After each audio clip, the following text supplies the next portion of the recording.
Hello there, friends. It's Lynn Lindbergh of the Health and Fitness Motivation Podcast. And we are, yes, once again, continuing our series called Get Organized. So if this is your first episode, go back, listen to all of them that are titled Get Organized. And this is our last of the kitchen series. Now, I have a feeling when we look at our kitchen and what we can do to get it organized and optimized for our health and wellness, it kind of goes to infinity and beyond just a little bit, right? And I'm looking at my own kitchen. It's like, okay, I got the junk out. I got the sugar out. I have my hydration situation settled. I got some decluttering done.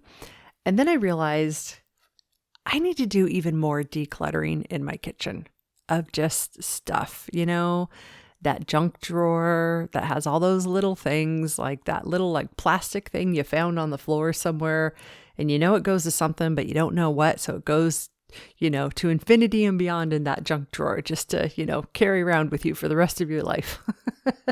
So I realized I needed to do another round of getting rid of any clutter in my kitchen.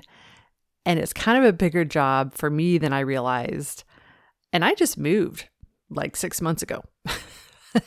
So I can't even imagine, what this would have been for me to do if it was like pre-move or if I'd been in the same house for 15 years. And so I want to pause and have you take one more look at your kitchen today. So this is your task for today of Get Organized. Here's your very specific task.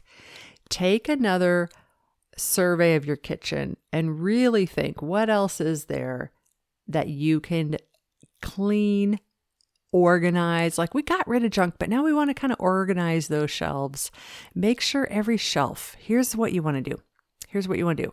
As you organize and declutter, this is what the goal is. The goal is to make sure every cupboard and every drawer in your kitchen has a little extra space in it.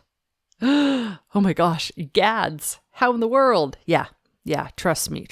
If you do this, you'll be able to breathe so much better in your kitchen. It's just like fabulous. So, that cupboard of coffee mugs, because everybody wants to give you a coffee mug and they're all sentimental and they're all fabulous and they're all your favorite. Well, if you have coffee mugs that you really cannot live without and you really must keep, but you have more coffee mugs than you can use in a given week, and your coffee mug shelf is crowded, then what you should do is take half your coffee mugs, box them. I know, put them in a box, put them in a cupboard somewhere, and then leave the other half of your coffee mugs in there. Your cupboard will feel fabulous. You'll have all this room. And guess what? Put a little calendar reminder, and in 3 months, the calendar reminder will come out, swap coffee mugs. Now, I know that sounds silly, but I get it. Sometimes we have like emotional attachment to certain things. So you can take all the coffee mugs you've been using, put them in that box and swap them for the ones that have been in storage. Voila, you don't have to get rid of any coffee mugs, but you get to live a life where your coffee mug shelf is not too crowded. Yay, and the crowd cheers.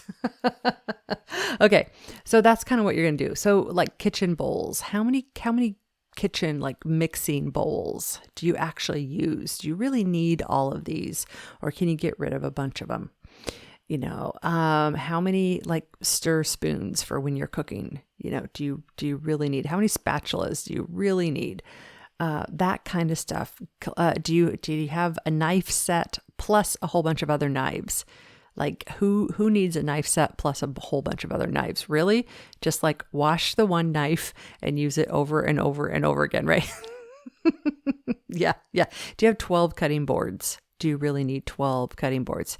Okay, go through, organize, and really this is more than just in one afternoon, but the goal is to get it so your kitchen breathes and has room for more, and that will feel so, so good. Now, here's my only one caveat, 2 caveats. Okay, maybe 3, we'll see. Caveat number 1. you live with other people. If that's you and you live with other people, there may be some negotiations for what happens in that kitchen. Here's a pro tip just between you and me, okay? I don't want to get between you and whoever you live with, but between you and me, you could probably take a lot of this stuff that's clutter and extra, put it in a box in a closet, and they won't notice. They'll never notice. I won't tell you how I know this.